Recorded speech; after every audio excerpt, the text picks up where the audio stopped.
আসসালামু আলাইকুম। আমরা যারা গরু মোটাতাজাকরণ করতে চাচ্ছি, হ্যাঁ, অল্প সময়ে গরুকে কিভাবে মোটাতাজাকরণ করা যায় এবং সম্ভব সে বিষয় নিয়ে আজকে বিস্তারিত আলোচনা। আশা করি ভিডিওটি না টেনে পুরোপুরি দেখবেন। আপনি যদি কুরবানি উপলক্ষে হোক আর 3 মাস 4 মাস যে প্রজেক্ট গুলো গরু মোটাতাজাকরণের যে প্রজেক্ট গুলো আপনারা তৈরি করেন, হ্যাঁ, এই গরু মোটাতাজাকরণের জন্য কিছু আপনাকে সত্য অবলম্বন করতে হবে, কিছু প্রক্রিয়ার মধ্যে আপনাকে থাকতে হবে, তাহলে গরুটা অতি তাড়াতাড়ি মোটা তাজা হবে। কিরকম প্রক্রিয়া? প্রথমেই গরুটা বাজার থেকে নিয়ে আসার পর যদি আপনাকে অবশ্যই গরুটাকে কৃমিনাশক দিতে হবে, কৃমির ডোজ অবশ্যই দিতে হবে, এবং এর পাশাপাশি আপনাকে লিভার টনিক দিতে হবে। লিভার টনিক শেষ হলে অতি তাড়াতাড়ি মোটা তাজা করানোর জন্য আপনাকে গরুটাকে গরু প্রতি 3 লিটার জিঙ্ক খাওয়াতে হবে। 1 লিটার 2 লিটার দেওয়া হবে না, ফুল 3 লিটার ডোজ জিঙ্ক দিতে হবে।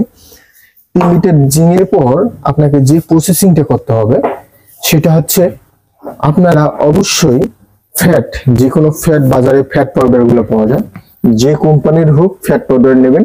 হ্যাঁ, ফ্যাট পাউডার দিনে আপনাকে রাতে 50 গ্রাম, দিনে 50 গ্রাম, যদি সুস্থ সবল গরু হয় দিনে 100 গ্রাম করে, 50-50-100 গ্রাম করে ফ্যাট পাউডার দেবেন।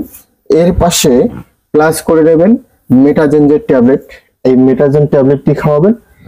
মেটাজেন ট্যাবলেটের সাথে যে আমি বললাম যে 3 লিটার জিঙ্ক, এই জিঙ্ক আর মেটাজেন ট্যাবলেট আর ফ্যাট পাউডার যদি সমন্বয়ে আপনারা খাদ্যের সাথে দেন, সুন্দরভাবে খেয়ে নেবে, দেখবেন যে 15 দিনের মধ্যে এর পরিবর্তনটা দেখতে পারবেন। হ্যাঁ, অবশ্যই পরিবর্তন দেখতে পাবেন। পরিবর্তনটা কেন আসবে তার বলে নেই। আপনাদের ডাক্তার আসে আপনাদের বাড়িতে, ইনজেকশন দেয়, যে ইনজেকশন গুলো কি ইনজেকশন দেয়, এটা অবশ্যই আপনার গরুকে ক্যালসিয়াম ইনজেকশন দেয়। ক্যালসিয়াম ইনজেকশন কিন্তু গরুকে কখনো মোটা তাজা করে না, ঠিক আছে। ফ্যাট পাউডার কখনো গরুকে, ফ্যাট পাউডার নামই কিন্তু ফ্যাট পাউডার, কখনো কিন্তু গরুটা মোটা তাজাকরণ করবে না। মেটাজেন কখনো গরুটাকে মোটা তাজান করবে না, জিঙ্ক কখনোই মোটা তাজান করবে না। এগুলো, এই মোটা তাজাকরণ যদি নাই করে তাহলে আমার খাওয়াবো কেন? ঠিক আছে, এটা একটা প্রশ্ন। আপনাদের গরুকে এগুলো খাওয়ার মেন উদ্দেশ্য হচ্ছে গরুর রুমেন অর্থাৎ পাকস্থলীকে সঠিক নিয়ন্ত্রণ করা। আমাদের পেটটা যদি ঠিক থাকে তাহলে আমরা বেশি বেশি করে খাবো, হ্যাঁ, অটোমেটিক আমাদের শরীর ভালো থাকবে, সুস্থ থাকবে। ঠিক একই গরুটার যদি পাকস্থলী ঠিক থাকে, রুমেন অর্থাৎ রুমেনের যে ব্যাকটেরিয়া থাকে, এই ব্যাকটেরিয়া গুলো কে এই যে ফ্যাট পাউডার, জিঙ্ক টিঙ্ক, হ্যাঁ, মেটাজেন, এই ফ্যাট ব্যাকটেরিয়া গুলো এগুলো সমন্বয়কে এলাকে শক্তিশালী করে। শক্তিশালী করার পর কি হয়, আপনার হজম শক্তিটাকে গরুটার বৃদ্ধি করে।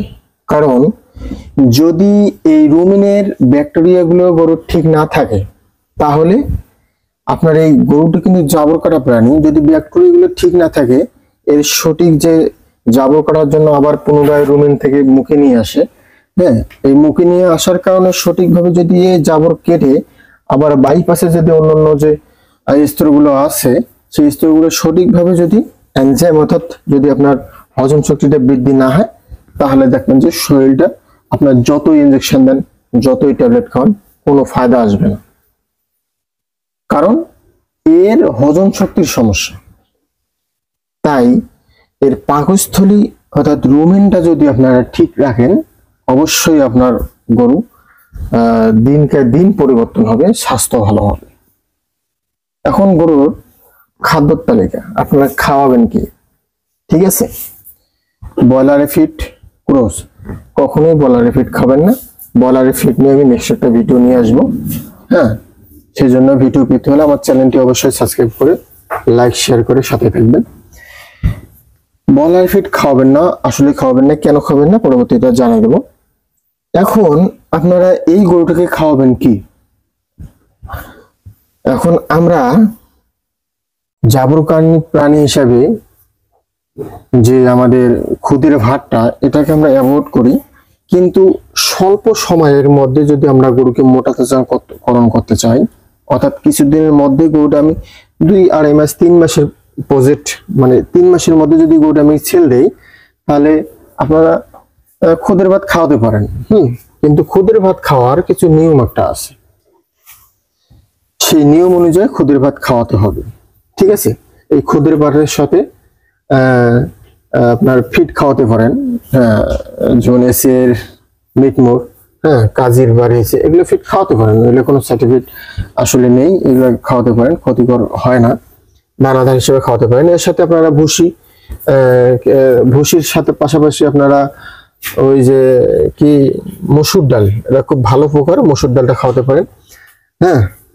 এর পাশাপাশি যদি আপনারা আটা জাতীয়, যে কোনো আটা জাতীয় আপনার ভুট্টা আর ডাস অথবা ভুট্টা গুঁড়ো করে গরুকে খাওয়ান। ভুট্টা কিন্তু আসলে খুব একটা গুরুত্বপূর্ণ বিষয়। ভুট্টার গুঁড়ো অতি দ্রুত গরুটাকে ফ্যাট নিয়ে আসে, স্বাস্থ্যটা ভুট্টার গুঁড়ো অতি তাড়াতাড়ি নিয়ে আসে, তাই ভুট্টার গুঁড়ো খাওয়াতে পারবেন। সর্বশেষ যেটা অতি দ্রুত আপনার গরুকে স্বাস্থ্য দেবে, সেটা হচ্ছে অবশ্যই কাঁচা ঘাস।